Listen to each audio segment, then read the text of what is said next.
मैं शाहजहाँ आप सभी लोगों का बहुत-बहुत स्वागत करता हूँ। ये यूजीसी नेट जेआरएफ हिंदी साहित्य 1, 2, 3 चैनल पर आप सभी लोगों का बहुत-बहुत स्वागत करता हूँ। या आप @UGC नेट 1235 पर लॉगिन करके देख सकते हैं यूट्यूब में। बहरहाल आज हम काव्य शास्त्र के टॉपिक रस को लेकर के आए हैं दोस्तों, आप सभी दोस्तों के लिए। तो आज हम समझेंगे रस की परिभाषा, रस के भेद, रस के प्रकार, क्या-क्या है, आखिर रस है क्या? तो आज हम इस क्लास में रस के बारे में बहुत अच्छे तरीके से पढ़ेंगे। तो स्टार्ट करते हैं आज।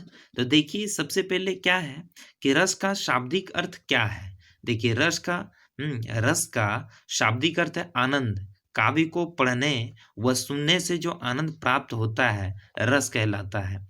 रस को काव्य की आत्मा माना जाता है। रस जो है वो काव्य की आत्मा माना गया है। परिभाषा क्या है देखिए, काव्य को पढ़ते या सुनते समय जिस आनंद की अनुभूति होती है उसे रस कहा जाता है। तो अब बोला जाएगा कि काव्य को पढ़ते या सुनते समय हमें जो आनंद की प्राप्ति होती है उसे ही रस कहा जाता है।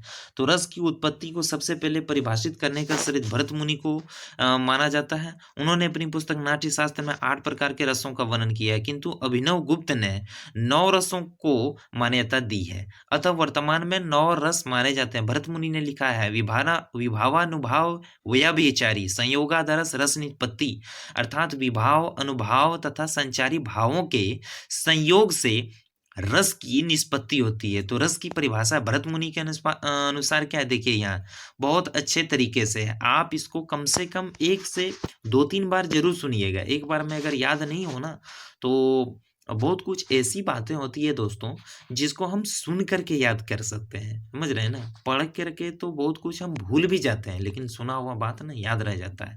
तो एक बार नहीं 2 बार इसको जरूर सुनिएगा, 2 बार नहीं 3 बार जरूर सुनिएगा। देखिए भरत मुनि के अनुसार रस की परिभाषा क्या है कि विभावानुभाव व्यभिचारी संयोगादरस रस निष्पत्ति, की विभाव, अनुभाव, व्यभिचार के संयोग से प्राप्त रस जो होती है वही निष्पत्ति के आधार पर रस माना गया। दंडी के अनुसार क्या है, वाक्यस्यम ग्रामस्यता योनि माधुर्य दर्शते रसा। उसके बाद धनंजय क्या कहते हैं, धनंजय कहते हैं विभावेरनुभावेशस्य सात्विकेन्द्रिय सात्विकेन्द्रिय भी भीचारिभिः आनन्यमानः स्वादितकत्वम् अस्थायी भावो रसः स्मृति। अभिनव गुप्त क्या कहते हैं, अभिनव गुप्त कहते हैं सर्वथा रसात्मक वीतघ्न प्रतीति ग्राह्यो भाव एवं रसः।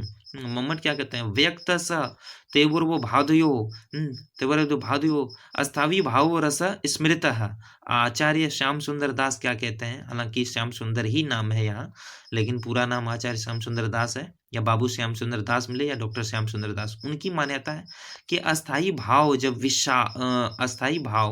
विभाव, अनुभाव और संचारी भाव के योग से आस्वादन करने योग्य हो जाता है, तब सहृदय प्रेक्षिका हृदय में रस रूप में उसका आस्वादन होता है। तो रस के अवयव कितने होते हैं, तो रस के अवयव देखिए 4 होते हैं। कौन कौन अवयव हैं, तो देखिए सामने में आपके हैं विभाव, अनुभाव या व्यभिचारी भाव और अस्थाई भाव।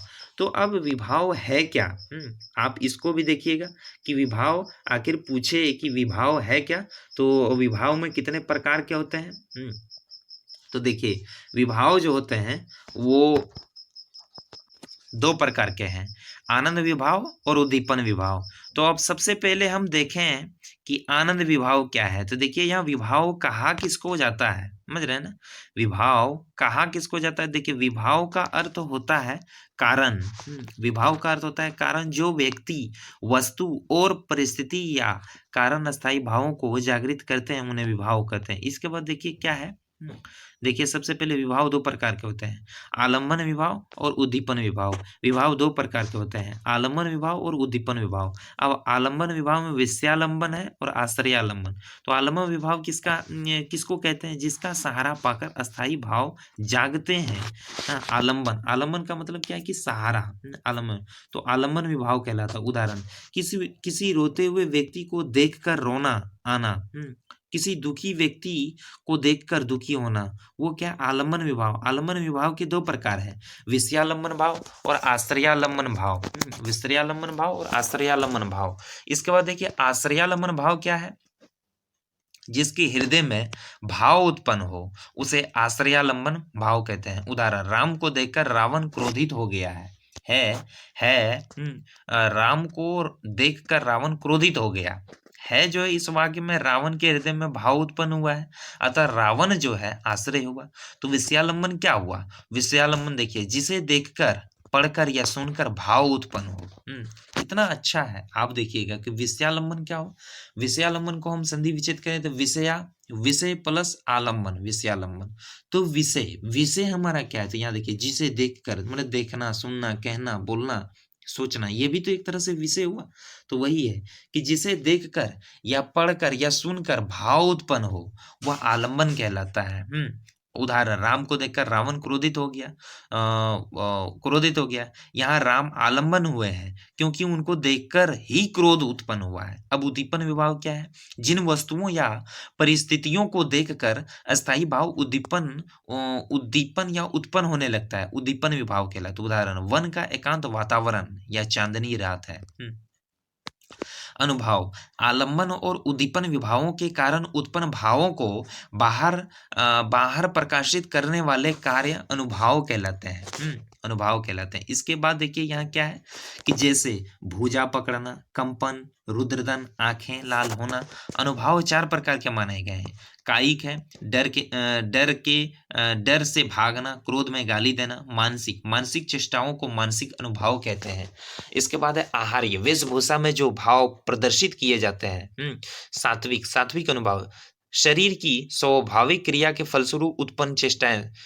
सात्विक अनुभाव की संख्या 8 है। अश्रु यानी दुख के कारण आंखों में पानी भरा आना, कंपन खुशी, काम, भय आदि कारणों से शरीर का कांप जाना, प्रलय शोक के कारण इंद्रियों का चेतना शून्य हो जाना, रोमांच या रोमांस मिलेगा आपको, तो काम या हर्ष के कारण रोंगटे खड़े हो जाना, वेवर्ण्य भय, शोक, काम, शंका आदि के कारण शरीर का रंग उड़ जाना, स्तंभ यानी प्रसन्नता, लज्जा के कारण शरीर की गति का रुक जाना, स्वेद भय, लज्जा, प्रेम आदि के कारण शरीर पर पसीना आ जाना, स्वर भंग खुशी के कारण आवाज का लड़खड़ाना, संचारी भाव मन में संचरण करने वाले भावों को व्यभिचारी या संचारी भाव कहते हैं।